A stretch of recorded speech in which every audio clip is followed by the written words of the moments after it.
I believe we've gotten to this many of them so far. So thank you guys for anyone that's watching this that's emailed us a Mentorship Monday question ever. Thank you.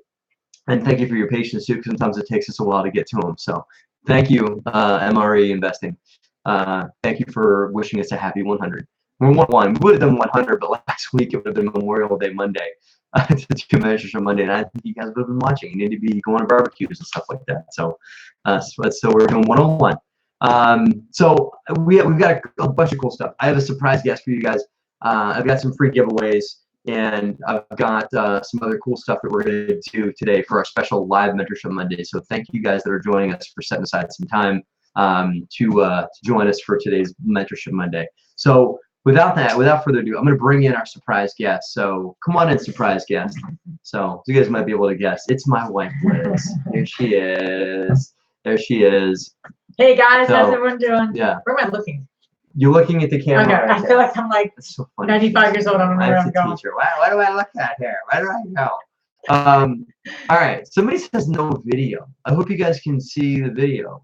That would stink if you couldn't. So please, if you guys can see the video, please type like I can see you. That would be really awful if we were doing this and there was no video out there. We can see it. Okay. I can see myself. Yeah, we can see it. John, can see it. Okay. You can see it. Is that all that matters? Okay. That I can see? Does that matter? Yeah. Cool. Look at you. Video and sound fine for me. So you're good. I love people's YouTube names. Tar Cats World. Love it. Cool. Fine here. All right. So I wanted to give you guys a quick history of how our YouTube channel came about, how Mentorship Monday came about. Sorry, Darius, give it another try. I hope you can join us. Give us if you can make it work. Give me a holler because I'm worried about you.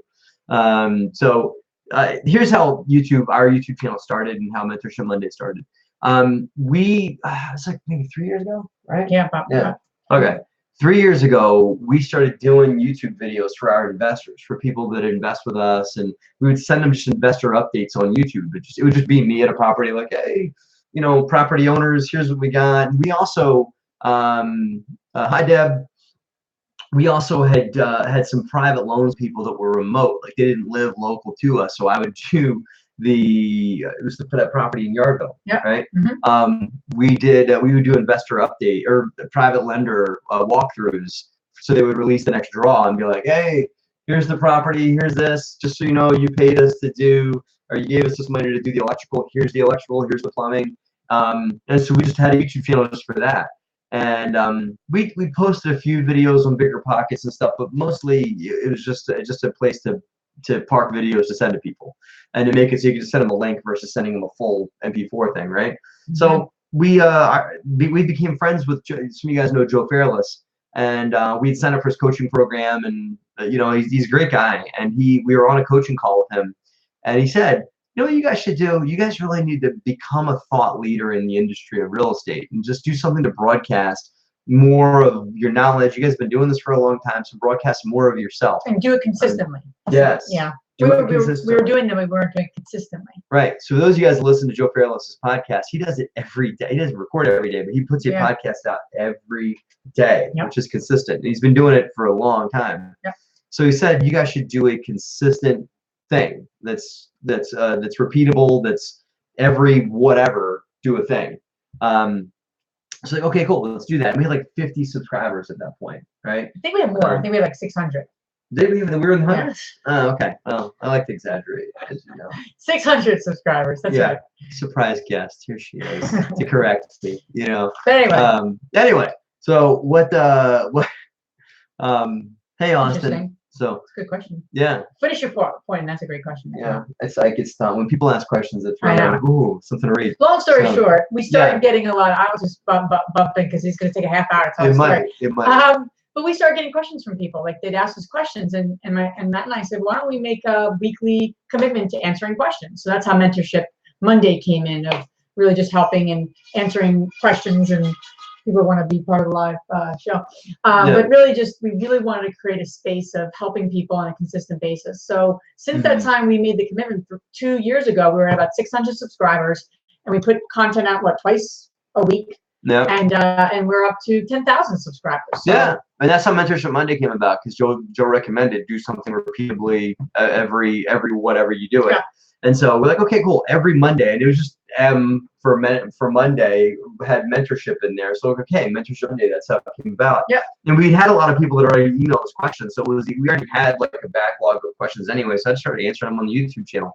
And then Help Me At DeRosa Group came out. So, yeah. By the way, just promote, helpmeatderosagroup.com is the email address that people send questions to. So if you guys have questions, you want to email them to helpmeatderosagroup.com. And that's those come into us. Some of them, if we've sort them already, or if it's a topic we've gone over. We read every single one, and Matt reads every single one of them. So we, as in you read all the questions. Yeah, I read all the questions. Yeah, don't say we. I don't read all the questions. Liz does. And because Liz is awesome, and she goes through them, and if we've already answered it, she might send the person, hey, we already took care of that. Here's this. But most of them we answer. We really do, yeah. So I got a stack of men. Answer a couple of those. Oh, so you know what, Young? First of all, on a broad sense, we tend to have an abundant mentality, and a lot of people. That's a great question. I mean, I think. Want me to answer it? Please. Matt always does all the talking, so I like to jump in and answer questions. But Young Mang, is that right? Young Mang. Yeah. Yeah, you had asked what made you want to democratize your knowledge. Meaning put it out there with no fee. Yeah, right. and I think that's really a really good question.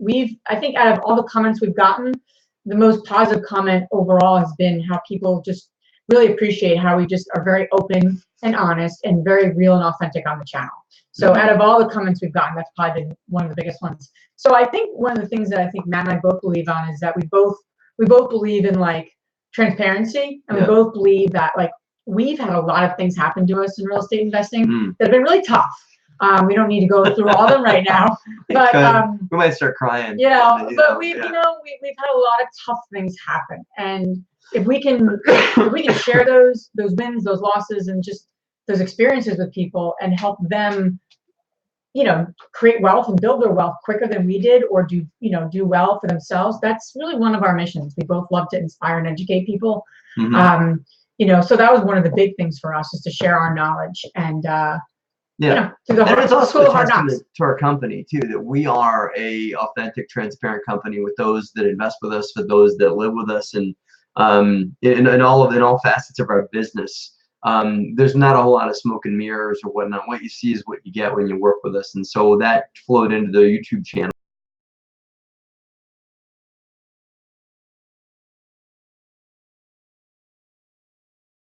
Organization, and we put our stuff right out there on the line. There's nothing we hide. We're open to have whatever conversation people want to have with us. So I think that's another reason. So great question, Young. So what is your expense ratio for New Jersey where you invest for C class? So VPC, we underwrite anywhere between, for C class mid-size multi, we're around 45 to 50%. And that may sound low, but that's because rents are a little higher, which actually absorbs some of the higher other expenses that we have here, such as high real estate taxes and high everything else. So somewhere at 50% is a pretty good expense ratio. And I actually find that to be fairly common across the board in other states too. Good question. I got a bunch of Mentorship Monday questions I could answer here, but you guys are starting to crank out the questions. Let's freaking hop into that. Yeah, I'll answer these and email them and put them out on the YouTube channel for you guys. So, okay, unapologetic truth. How much money of my own will I need to take to the bank to purchase a 16-unit building? Well, it depends on how much it costs. Oh, by the way, we have a new setup here. So maybe we'll do more live. You guys, I could actually send polls through the YouTube. Yeah, it'd be awesome to hear. To do more live stuff with you guys. Maybe offer that feedback. But I'm gonna turn the screen and show you guys. We have a whiteboard here in my new office that we can start using to do more deal evaluation, either live or on Mentorship Monday when you guys want to do that kind of stuff. So on that note, can I just say something? Sure, yes, you may. If you have any ideas of anything else you want to see, I'm making John got a video guy, great video guy over here. If you want to see anything, if you want to email us at helpmeatderosagroup.com, send ideas you have for the YouTube channel. Anything, like there's no stupid idea. We want this to be of help. We never want to waste people's time. So if you have an idea, or if you just have a thought, or even a suggested video topic, send it our way. I mean, we're always scratching our head wanting to make sure that the content is good. So if you have an idea or a suggestion, please always feel free to send them our way. Help me at DeRosaGroup.com. Yeah, because we're at 10,000 subscribers now, but we want to, I mean, we're thinking big. We're 10 timesing it. We want to be at 100,000 subscribers. So we need your help in getting there. And that's something we want to engage in our community and helping us get to 100,000 subscribers. So more on that. Stay tuned. More on that as we get to the free giveaway section of the so 16 unit. Live.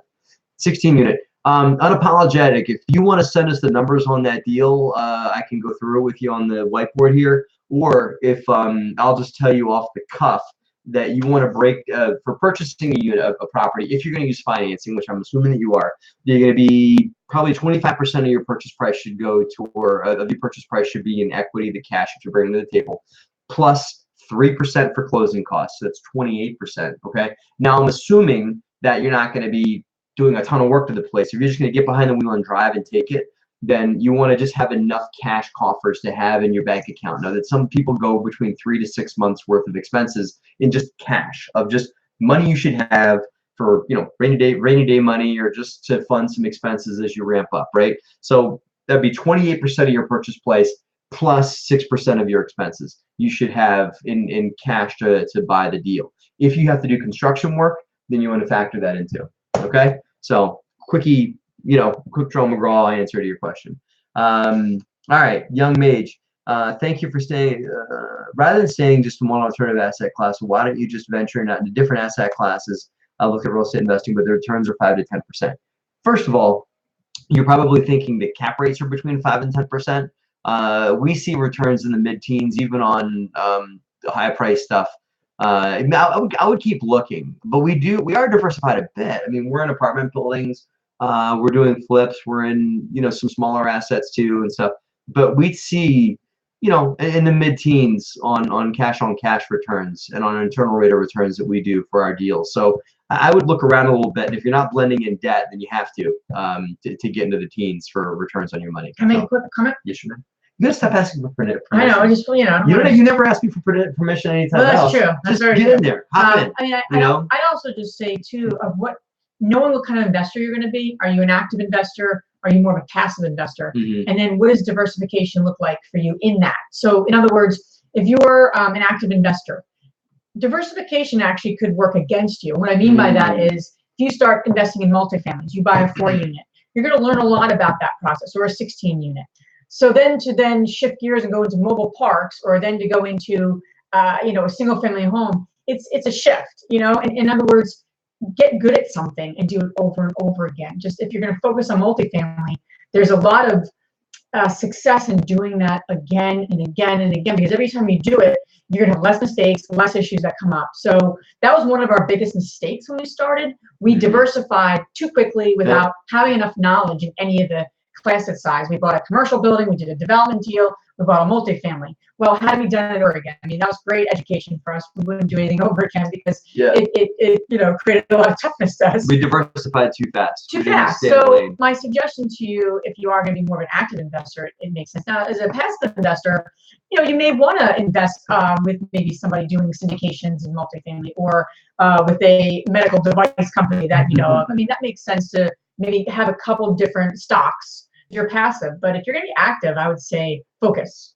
There's a lot of value to that. So yeah, then that kind of is the answer to your question, Austin. That wanted to know. I mean, can we talk about a mistake that we made and what we learned from it? I mean, as Liz said, it's really a lot about focus and about not going in too many different directions too fast. Now we've been around for a while, so we are in a couple of directions, but they're strategic, and it's not 19 directions. There's like 3 directions we take our company right now. That's it.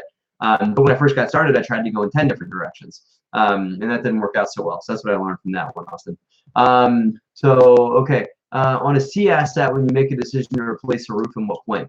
A roof replacement is interesting, and so I find that it has to do with your strategy for the property, right? So if you're going to be holding the property for the next 5 to 10 years, then you want to replace the roof as what's called a capital expense, meaning you want to take just some money that you've either squirreled away or money that you have to invest in the asset long term, just to hold its value over a long period of time. But the apartment building we have in North Carolina, we're deferring replacing the roofs because a new roof is not going to put any more rent in your pocket. That's just is what it is. But it's a roof. You have to do it to protect your investment, right? So if you're going to hold that investment long term, then yes, you need to replace the roof. But we're making investments on that property in North Carolina. They're going to put direct profit in our pocket. So we are putting more money. Like I just got an email. We got playgrounds that showed up today. Oh, cool. We have 2 playgrounds that just showed up at the property, and they're being installed tomorrow.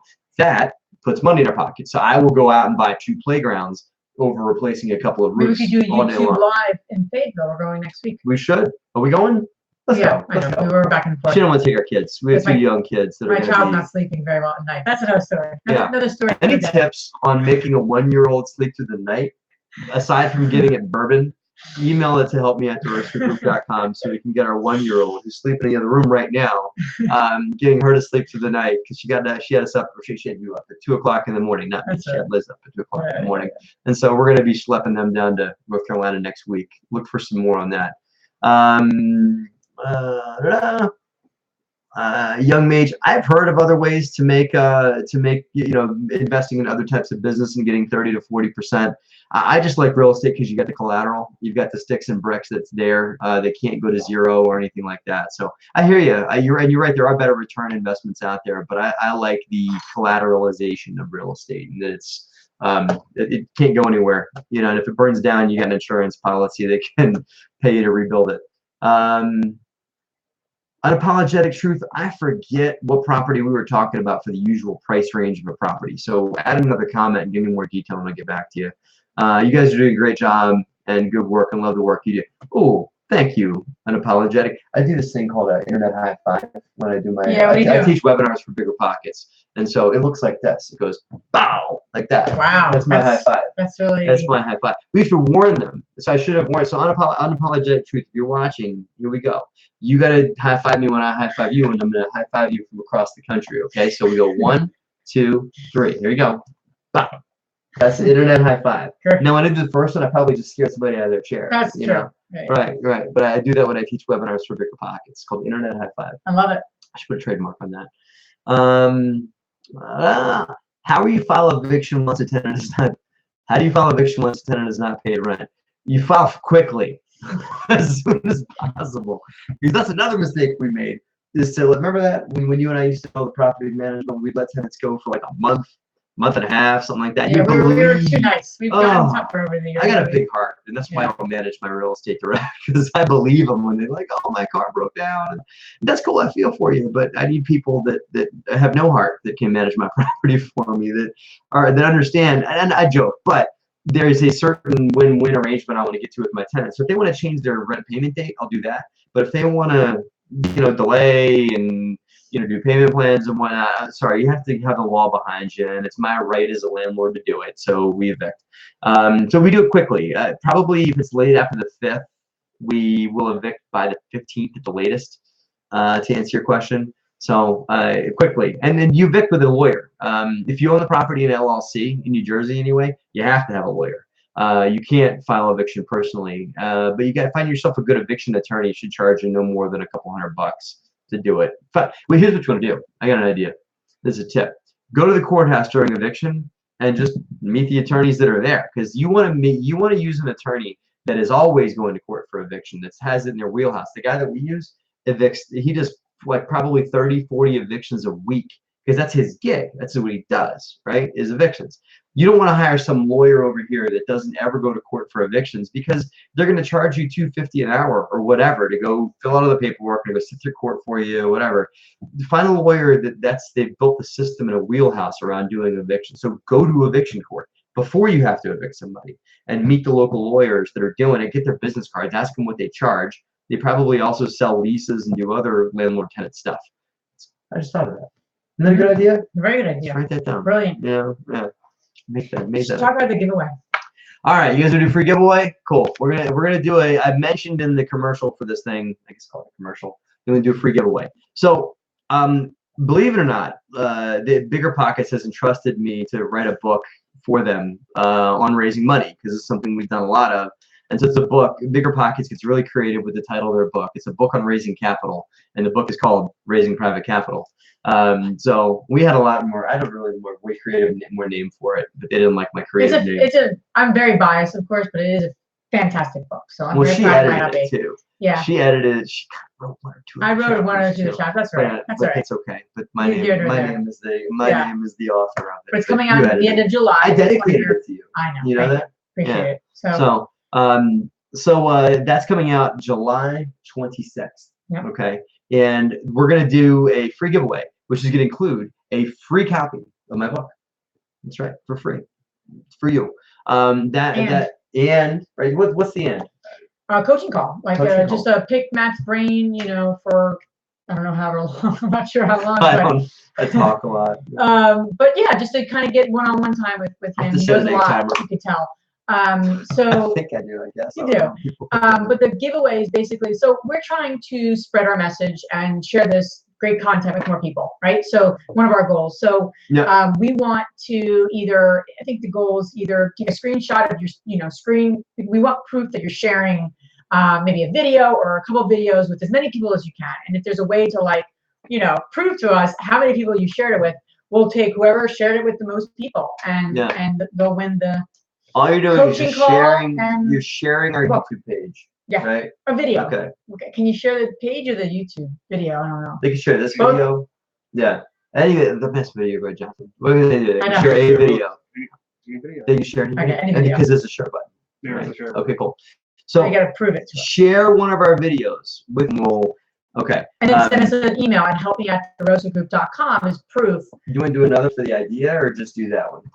Keep it simple. Keep it simple? Yeah. I'm going to do 2 prizes. One, they just get the book, and the other one, they get the coaching session. Yeah, the top 2. All right. Whoever shared it with the most people or shared it the most, whoever gets to that highest number. And be creative. We'll probably be completely biased and award it to somebody who's super creative in how they do this. But again, here's our thing, okay? You guys are taking time out to watch this, and we really appreciate it. We really like we feel very humbled by it. I'm grateful. I'm still pinch myself that we're at 10,000, but we want to go big and 10 times it and go to 100,000. And so we need help from our subscriber base to help us spread the word on what we do here on our YouTube page. So help us get to 10 to 100,000.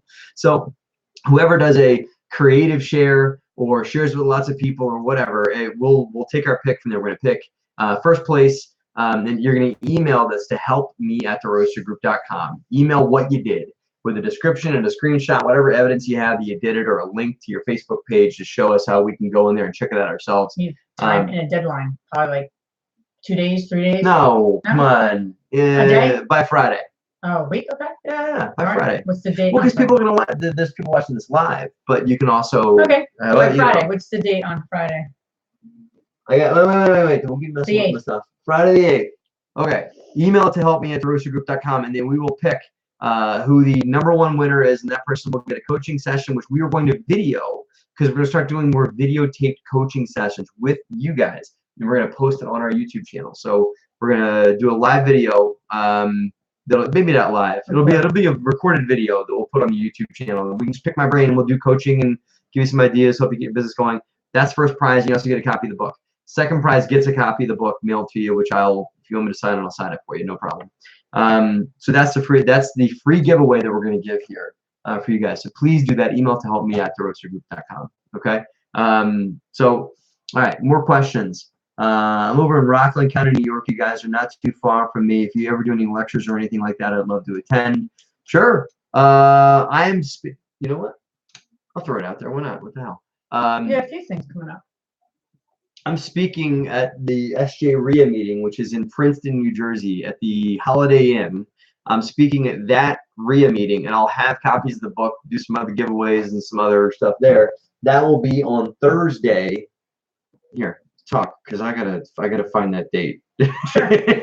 Tell a story, Liz. Tell a story. Yeah. Or answer another question or something like that.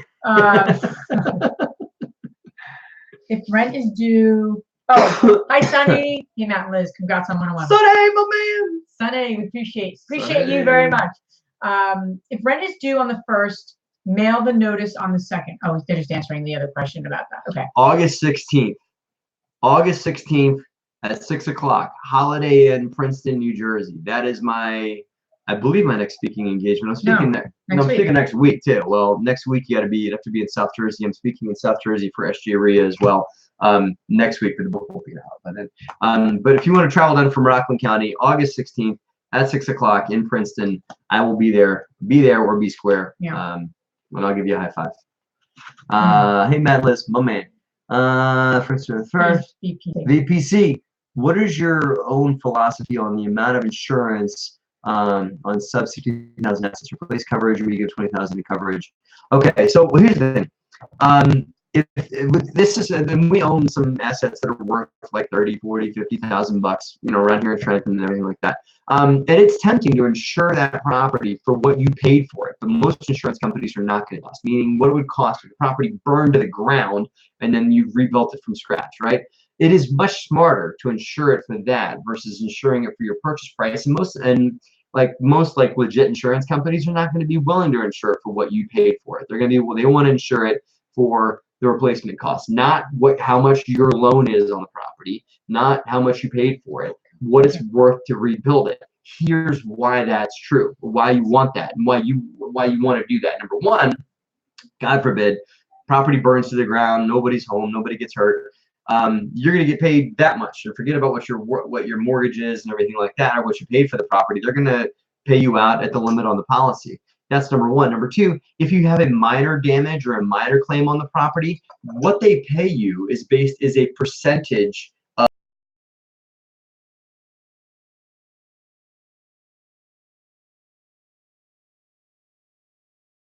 the ground, right? They're going to insure you they're going to cut you a check for half of that amount of money, right? Where a fully burnt up property, like let's say if it's 50% damaged, right? It's going to cost you a lot more than $20,000 to rebuild it, even though you only paid $40,000 for it. Okay, so it always makes sense to insure under replacement cost, because God forbid you have a real insurance claim. That's how they're going to base your payout, is on the replacement cost of the property. And I can promise you, it costs money to insure. We've unfortunately had multiple fires. We've had roof leaks and on water and floods, and pipes freeze and stuff like that. Roof went on fire. One whole property burned. The roof is on fire. We don't need no water. No, right? You're aging yourself. Yeah, I know. You're proving that you have gray hair. Yeah. You didn't think, some people thought I was going to finish the lyrics, but I didn't.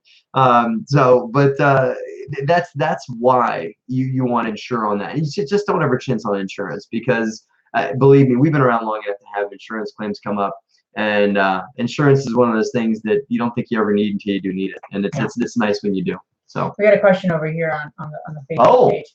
We're also Facebook, by the way. You might know this person. I'm not sure who it is. Has the multi-unit purchase going? Is that being paid though? Yeah. Well, we got a few multi-unit purchases going. We're buying some more assets out in central Pennsylvania. Bought a building in North Carolina. That could be what you're referring to, Mickey. So you guys are the best, right? I just talked to that guy like 20 minutes ago, and he's on the Facebook page. Love you, buddy. So, hey, David. Hey, Justin. Cool. Couple more questions, and I won't hold you guys up anymore. We can move on. We'll mention the free giveaway one more time.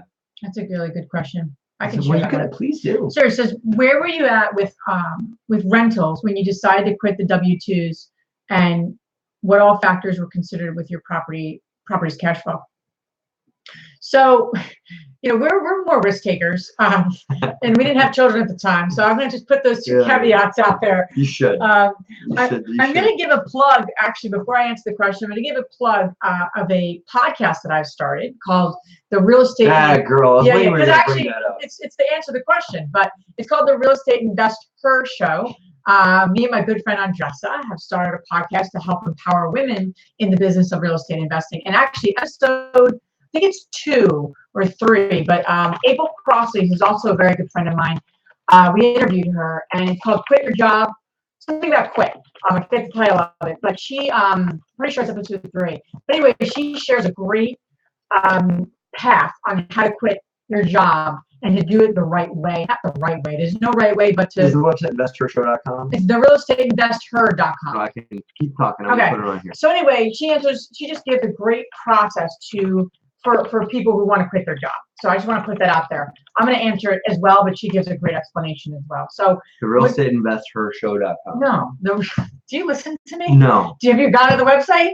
Because No, it's not for you. I It's not for know. them. It's not invest The real estate invest her. her.com. I got you. Okay. RealEstateInvestHer.com. Okay. All right. So to answer your question, when we started our business, Matt had quit his job, and we only had about 4 rentals, 4 units.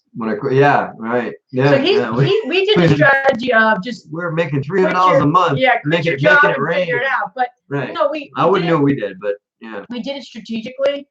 So at that point, we had a very small portfolio, about 4 units. Matt quit his job, and I said, I'm going to keep working in the work I was doing, consulting work. So that if you make no money, like literally, and you fall on your face, I know I can handle our mortgage. I know I can handle our bills. And it's just the 2 of us at the time. We didn't have kids until 4 years ago. So, through a lot of twists and turns, about 3 years later, we brought our rental portfolio up to 20 units? Yeah. And at that point, I quit my job. And we were not making enough cash flow to pay ourselves. We were doing some bad idea number 2. Yeah, we have multiple bad ideas around this plan. But we saved enough. I'm a really good saver. So we saved enough for a year and said, if we literally do, make nothing again and don't, reach the goals that we've set, we at least have savings. No. So what ended up happening was that year came and went, and we tapped into our savings quite a bit. Just so happened to be when the market crashed. That was 2009. Yeah, that was 2009. When things were just like the bottom had fallen out of the world. So our the flips that we had to generate chunks of cash for us personally, they became rentals. The rental portfolio just wasn't performing. We were overpaying on maintenance and other expenses that we weren't anticipating because we were newer at the game of real estate investing still. So our projections on cash flow for our personal residence didn't get fulfilled.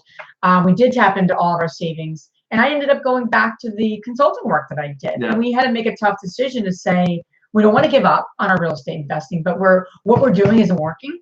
Plus, we were working together too closely, and that was a whole recipe for disaster. We wanted to stay married, so that was the benefit. It'd be better for her to go back to work.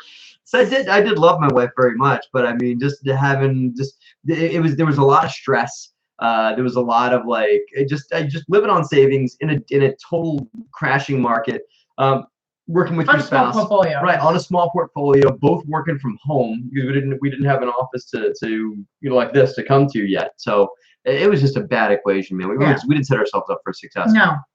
So what my friend April in the episode that I was referring to on our podcast, she just gives a really great recommendation around how many years you should be be basically either getting the cash flow that you need to do your to fulfill your expenses, and B, how many flips you should be doing a year, or how are you going to make your money.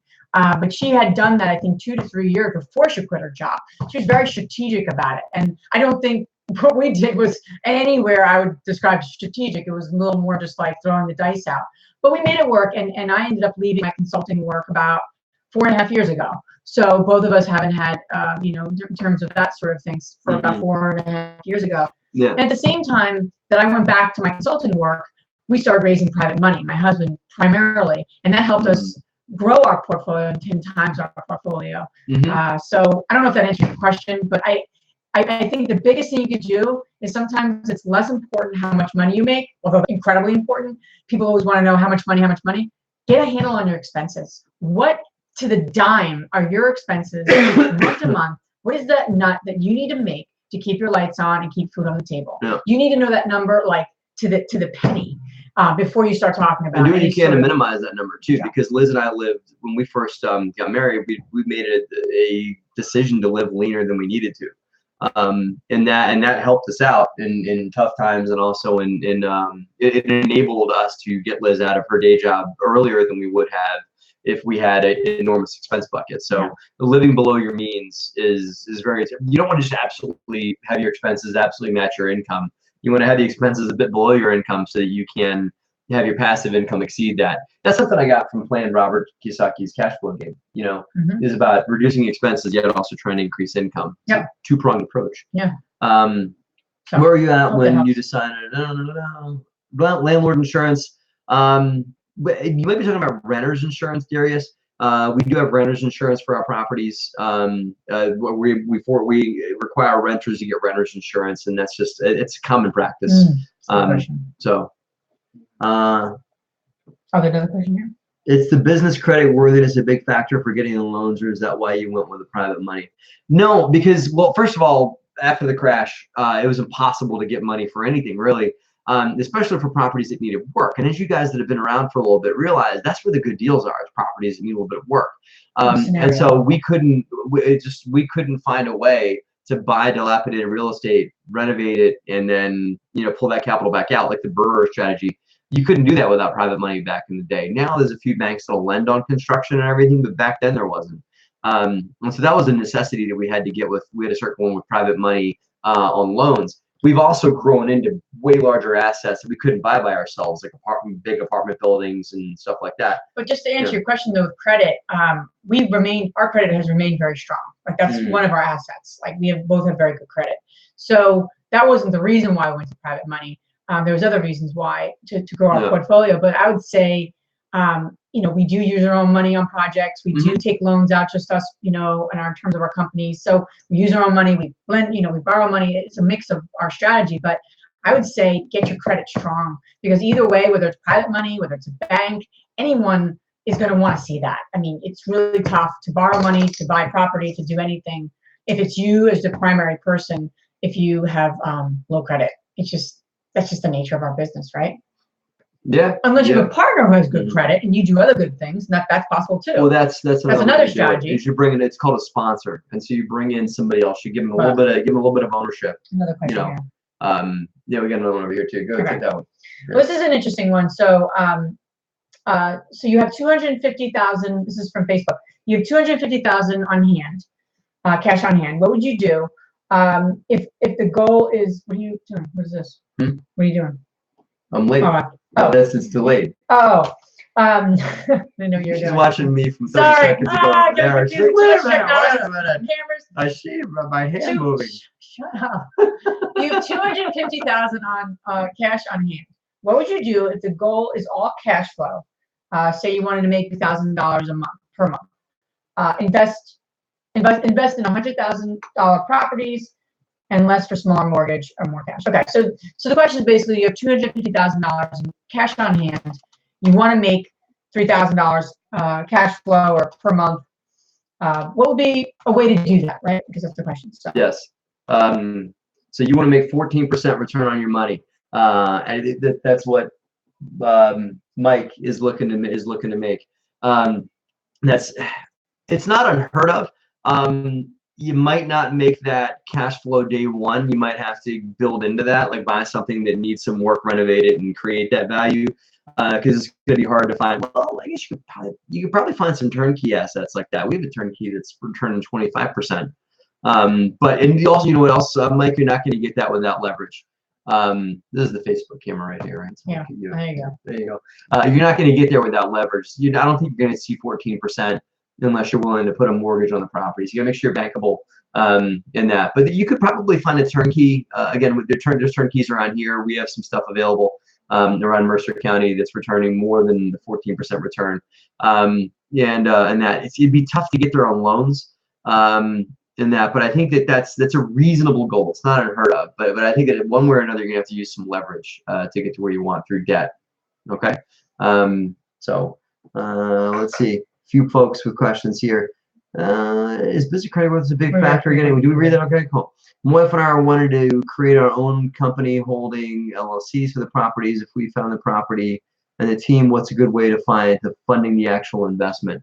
Well, and it's just totally not. I'm not like, oh, you should buy my book. But in the book, we talk about how to fund a lot of different kinds of deals using private money. So Samuel, if you've gotten some little bit of a track record going, that you're comfortable approaching people looking for different sources of private money, the book that comes out in July gives a lot of different ways that you can take money and put it into deals. So it's private loans, private equity, buy this kind of deal, turnkey assets, fix and flips, apartment buildings, in that. So I would consider the book. But I would also consider talking to a local bank about getting funding from them too. to get yourself bankable so you can get a loan, which is good to blend in as well. So, well, you're welcome, Samuel. If you want to lend privately, what is a reasonable rate of return to expect? Hey, Glenn, it's my man. Glenn, how are you? I met with him last week. I think that, Glenn, I would expect between 8 and 10% in a rate of return on your money. It is maybe try to get it up to 11, maybe depending on the borrower. But I think that those are pretty good rates of returns. If you're getting a second mortgage, maybe another percent in there. But I think that between 8 and 10 is the standard. That's what we pay. That's what I think to be a pretty good number. Now, if you're taking a little more risk, like you're doing a joint venture, if you're investing in the profit side of like a big development project or a flip or something like that, you can make more than that, but you're going to give up part of your collateral, which is the first mortgage position on the property. So if you're willing to give that up and invest on the equity side, you can make more. But if you want first mortgage position, 8 to 10%, I think is pretty standard. So got another question over here. Go for it.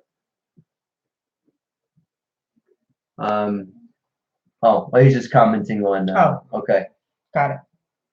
Reserves. Look at take care. Yeah, that's possible, David. Yeah, I mean I think that would work. I mean, you'd have to make 36,000 a year, which is what Mike wants to make on his money. I think that's not unreasonable. You know, I mean, that's 14% return.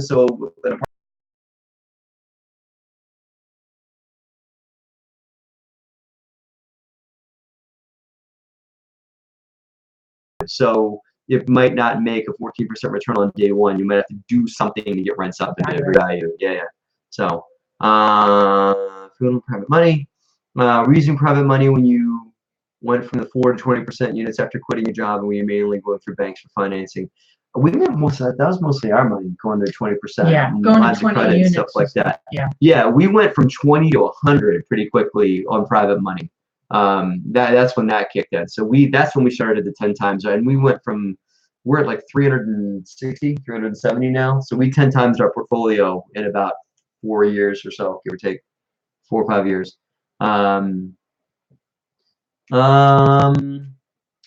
Roman, I have 2 rentals now. I want to do my first flip. Do you recommend starting an LLC? I highly recommend doing flips in an LLC, and eventually, if you do a lot of flips in an LLC, convert that to an S corp for tax advantages. But yeah, I would recommend any flip should always be in an LLC because there's a lot of liability. Like people can fall on the steps, the guy can be hammering a nail and put it. Yeah, for a flip, there's just a lot of liability and things that you want to separate yourself from and everything. So I would use an LLC all day long on flips. I use it on rentals too, but I use LLCs for everything, but definitely on flip. Yes, I have a book coming out, Samuel. I have a book coming out July 26th. And you and everybody else could win a free copy of it by emailing helpme@DeRosaGroup.com. BiggerPockets is publishing. BiggerPockets is publishing it. BiggerPockets is publishing the book. It'll be in Amazon, Barnes and Noble, and also in BiggerPockets. And that comes out July 26th. But we're going to do a giveaway for the book and a giveaway for a free coaching set, or free recorded coaching session with me. If you guys can email some proof that you're sharing our YouTube channel, helping us build our base from 10,000 to 100,000 subscribers. We need your help doing it. So if you can do something by sharing this on your YouTube page or sharing one of our recordings on your Facebook page, blasting it out to a bunch of people you care about, you want to learn, you want to show them the cool stuff that we're doing on our YouTube page, and then show us some sort of proof that you did it, we're going to pick the number 1 and number 2 folks out there to win a copy of that book and a free coaching session. Email us at helpme@DeRosaGroup.com. So, are there better odds for the winter beard? You guys with this beard. Do you remember with the beard? Yeah. Remember the winter beard? You know, I used to have the. I don't know if first of all, Liz didn't like the beard very much. So I don't know if the beard will come back or not. I liked having a beard. I didn't mind it, and so maybe. Gray. He looked. I know she didn't like it. It was gray and stuff and everything, showing my age. So maybe it'll come back. Keep like pinging us, and maybe it'll come back and it'll be allowed to come back, right? But thanks for the laugh on that one. You're welcome, Roman, for the answer. I want to buy an apartment complex, but I don't have the funds. How can I repay investors in a reasonable amount of time? Ugh, man, I mean, okay. First of all, Thomas, you got to do something on a. If you're going to go and try and buy a 100-unit apartment building, I'm not one of these gurus that'll go telling people that you can do a 100-unit apartment building deal as your first deal. I'm not a guru, no one. But you know, those guys that are the run to the back of the room folks that we only have 4 left, run right now, plunk your credit card down and give me 10 grand. I'm not that guy. That guy will tell you that you can go and buy an apartment building as your very first deal with no experience, no credit, no nothing. I've even seen this new guy advertising on Facebook that he's zero money down, buy an apartment building guy with no experience. God bless you. And I hope he makes a lot of money selling his programs on how to do that. But that's not me. Get back very quickly. You either need to do a big value add deal where it needs a ton of work so you can buy it for this and then get it to be worth this so you can refinance it and give people their money back, whether that's in loan or in equity. So long answer to your question, Thomas. How many do you have in your portfolio? Been investing for 2 years, following what you're doing, and one of your partners in Lancaster County last year. And met one of you. Oh, cool. You met one of our Lancaster peeps. That's awesome. Yeah, we are hopefully buying more out there soon. I love Lancaster. So we're sitting on about 370 units right now. We have a building in Elizabethtown that we've shot some YouTube videos at. So thanks for saying hi. Awesome. Thank you guys. Thanks. You're welcome. You're welcome. You're welcome. Anything more brewing over on Facebook? We should probably wrap it up because we've been doing this for 45 minutes and I told you it'd be a half an hour. That's all right. You know, I mean, keep you here for longer. Cool. So one last time, guys, email helpme@DeRosaGroup.com with proof that you did something to help us build the YouTube brand or to build our YouTube subscribership. Share. All you gotta do is take one of our videos and share it. Do that, and then do a screenshot or send us a link back to your Facebook page. That's all you gotta do, and I'll give you a say 25-30 minute coaching session, which we're gonna record and put on the YouTube page, and I'll also give you a signed copy of the book. Do that, and we'll pick number 1 and number 2. And then remember, the book doesn't come out till July, so you have to wait till then. But we'll announce the winner here on the YouTube page and under the community section and everything like that. So please help us because we want to help more people not make the mistakes that we made, learn how to invest in real estate so they can build their own wealth while also helping people around them build their wealth through investing with them and helping them in their communities and everything like that. So and if you have any other questions that you think of, we really read every question that you send. You know, help me at DeRosaGroup.com, and we take them very sincerely. And and Matt tries to get to all of them, especially the ones that he hasn't answered. And if we've answered them, we usually send you the video that's the question's been answered. So we really just send us more questions. We love hearing from you. And again, also any ideas. Thoughts, ideas, suggestions for the YouTube channel. And for the women in your life, check out the Real Estate Investor Show. We're on a mission to empower women in this business of real estate investing. No offense to men, we love them. We're just creating a space for women because they're underrepresented in this business. So I've actually listened to the show, and it's very good. And I was told that I was allowed to listen to it. And men should listen to the show too because they have phenomenal guests. And although yeah, but men are allowed to listen to it. Believe me, it won't not play for you. No, we love it. You can actually listen to the show as well. We're empowering. But the conversations are actually pretty good, and your guests are phenomenal. So, and the interviewers aren't too bad either. Oh, the hosts are pretty good. So cool. Glenn had a suggestion on how to make our 1-year-old sleep. Oh, awesome. Without giving her whiskey either. So. Solution for Sleeping Baby, Healthy Sleep Habits. I've heard of that book. I got to check that out. You need to go buy that book. Need to buy that book. Bye. Bye.